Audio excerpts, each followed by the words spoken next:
আসসালামু আলাইকুম। আজকে আমাদের হচ্ছে যারা ক্লাস 9-এ আসো বা 10-এ আসো, 9-10 বা পরীক্ষা দিবা, এক্সাম দিবা, পরীক্ষা দিবা, হ্যাঁ, তাদের হচ্ছে রসায়নের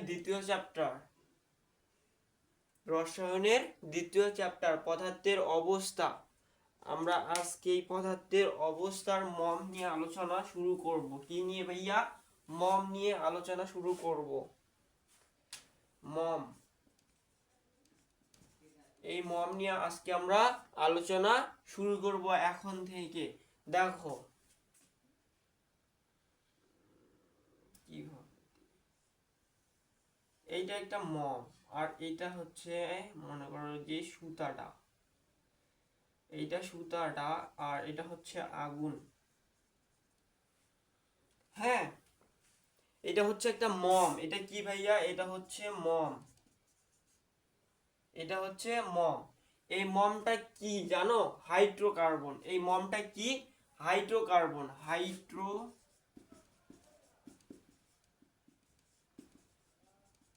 হাইড্রোকার্বন। এই মমটা হচ্ছে ভাইয়া হাইড্রোকার্বন। হাইড্রোকার্বন, হাইড্রোজেন আর কার্বন দিয়ে এই মমটা তৈরি করা হয়েছে। হাইড্রোজেন এবং কার্বন দিয়ে মমটা তৈরি করা হয়েছে। এই মমটা হচ্ছে হাইড্রোকার্বন। মমটা কি ভাইয়া? হাইড্রোকার্বন।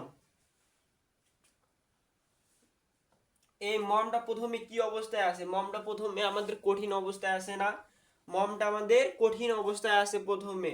যখন আমরা মমের সুতাটাতে আগুন লাগাবো, হ্যাঁ, যখন এইখানে আগুন লাগাবো সুতাটাতে, তখন সুতাটা যখন পুড়তে পুড়তে এই মমের কাছে আসবে, মমটাকে তখন পুড়িয়ে তরল পদার্থে পরিণত করবে। কি করবে? তরল পদার্থে পরিণত করবে। প্রথমে কি অবস্থায় থাকে? কঠিন অবস্থায় থাকে, তারপরে তরল অবস্থায় রূপান্তর করে, তারপরে গ্যাসীয় অবস্থায় রূপান্তর হয়, তারপরে গ্যাসীয় অবস্থায় রূপান্তর হয়। এটাই হচ্ছে মমের ডিফিনেশন। ওকে, এখন দেখবো আমরা কি জানো? গলন। এখন আমরা আলোচনা করব কি নিয়ে ভাইয়া? গলন নিয়ে। গলন, এখন আমরা আলোচনা করব গলন। গলন কাকে বলে জানো? গলন কাকে বলে জানো? দেখো গলন কাকে বলে।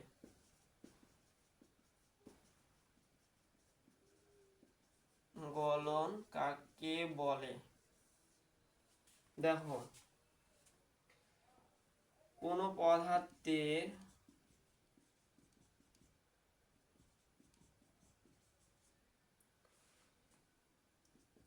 পদার্থের কঠিন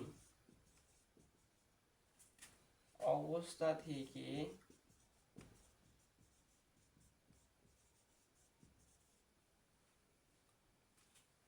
তরল অবস্থায়, তরল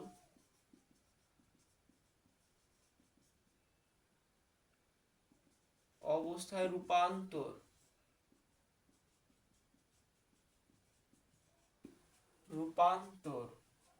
করার প্রক্রিয়াকে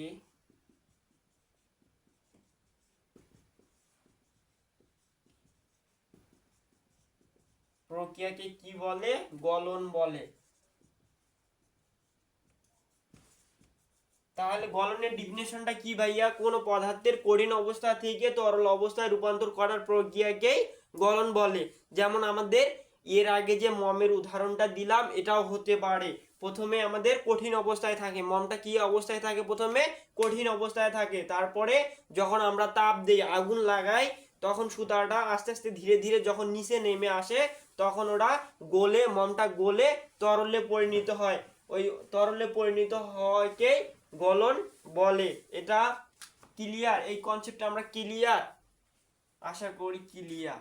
এখন আমরা কি দেখব? গলনাঙ্ক। গলনাঙ্ক কাকে বলে? এখন দেখবো আমরা কি গলনাঙ্ক কাকে বলে। দেখো, যে তাপমাত্রায় যে তাপমাত্রায় কোনো কঠিন পদার্থ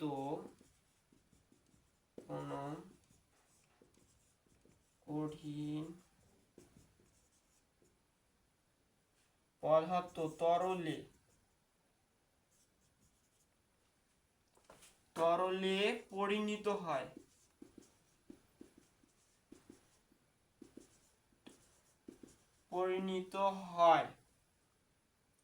সেই তাপমাত্রাকে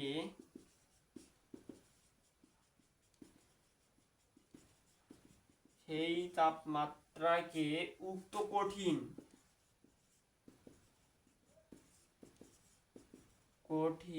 পদার্থের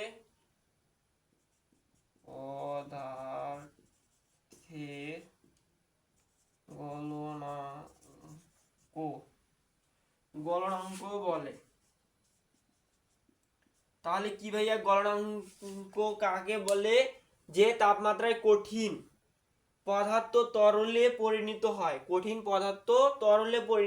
সেই তাপমাত্রাকে উক্ত কঠিন পদার্থের গলনাঙ্ক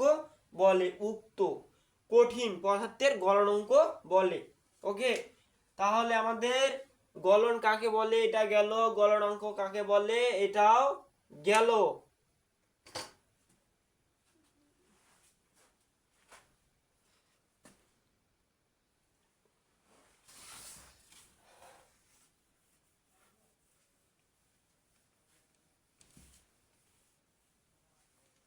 দেখো এবার আমরা কি নিয়ে আলোচনা করব?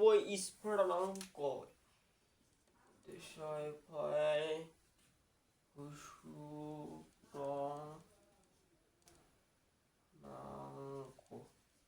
স্ফুটনাঙ্ক কাকে বলে?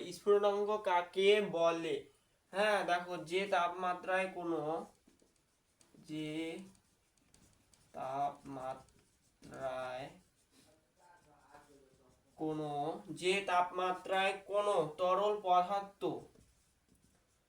তরল পদার্থ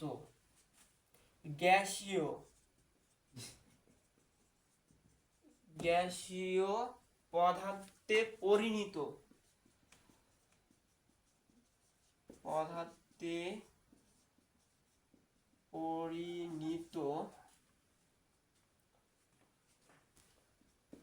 পরিণত হয়, সেই তাপমাত্রাকে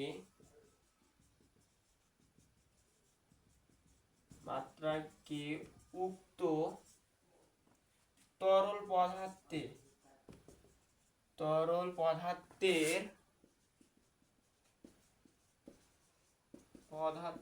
স্ফুটনাঙ্ক বলে। কি বলে? স্ফুটনাঙ্ক বলে। তাহলে দেখো ভাইয়া, ডেফিনিশনটা কি? যে তাপমাত্রায় কোনো তরল পদার্থ গ্যাসীয় পদার্থে পরিণত হয়, সেই তাপমাত্রাকে উক্ত তরল পদার্থের স্ফুটনাঙ্ক বলে। এবার দেখবো আমরা বাষ্পীয় ভবন। কি দেখবো?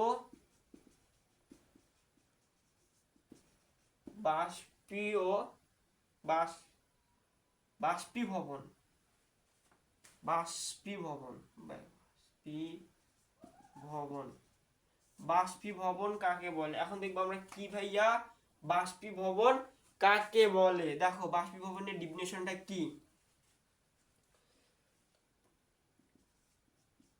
তাপ প্রয়োগে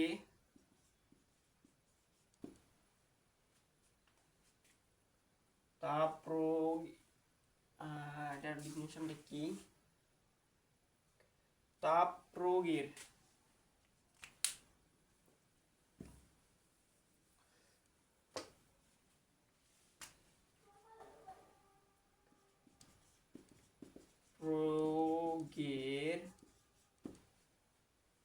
দ্বারা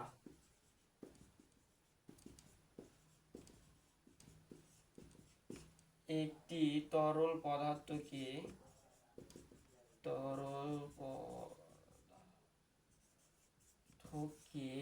বাষ্পে পরিণত করে।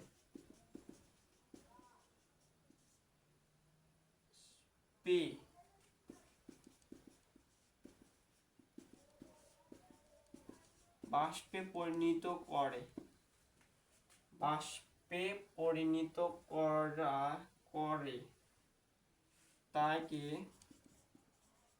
বাষ্পীভবন বলে।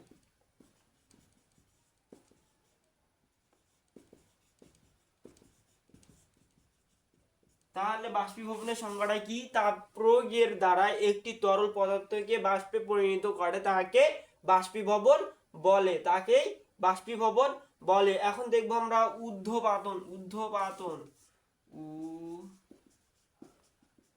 পাতন ঊর্ধ্বপাতন কাকে বলে? কি ভাইয়া, ঊর্ধ্বপাতন কাকে বলে? যে প্রক্রিয়ায়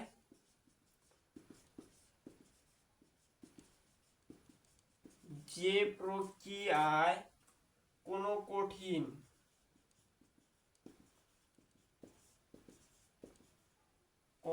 পদার্থে তাপ প্রয়োগ করা হলে তাপ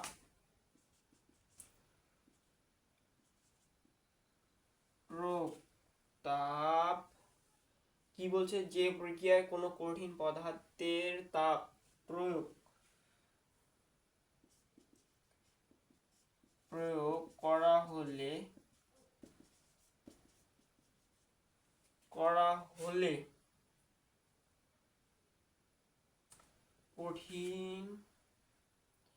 যে প্রক্রিয়ায় কোনো কঠিন পদার্থের তাপ প্রয়োগ করা হলে কঠিন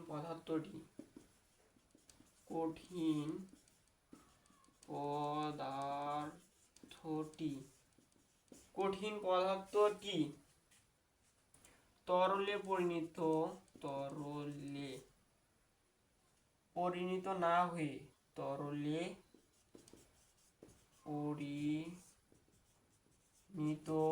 না হয়ে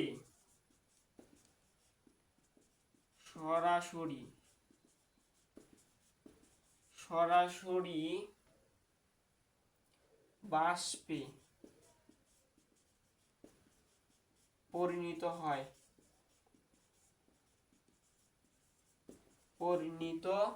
হয় সেই প্রক্রিয়াকে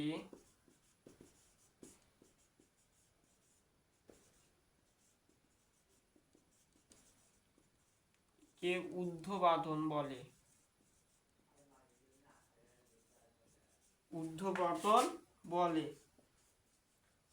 কি ভাইয়া, দেখো ঊর্ধ্বপাতন কাকে বলে? যে প্রক্রিয়ায় কোনো কঠিন পদার্থের তাপ প্রয়োগ করা হলে কঠিন পদার্থের তরলে পরিণত না হয়ে সরাসরি বাষ্পে পরিণত হয়।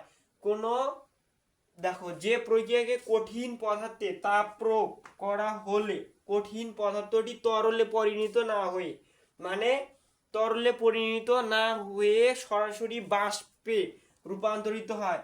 যেমন যখন আমরা ভাত রান্না করার সময় যখন আমরা তাপ প্রয়োগ করি তখন হচ্ছে ভাত হোক আর হচ্ছে যে পানি যখন আমরা তাপ প্রয়োগ করি, তাপ বলতে কি পানি যখন আমরা গরম করি তখন দেখি বাষ্প আকারে উড়ে উড়ে যাচ্ছে, এই প্রক্রিয়াকে ঊর্ধ্বপাতন বলে। এই প্রক্রিয়াটাকেই কি বলে? ঊর্ধ্বপাতন বলে। এই ঊর্ধ্বপাতনের কিছু উদাহরণ আছে, যেমন নিশাদল।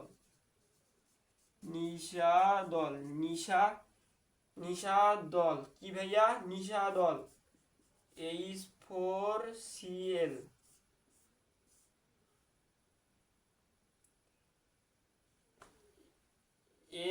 H4Cl, NH4Cl নিশাদল।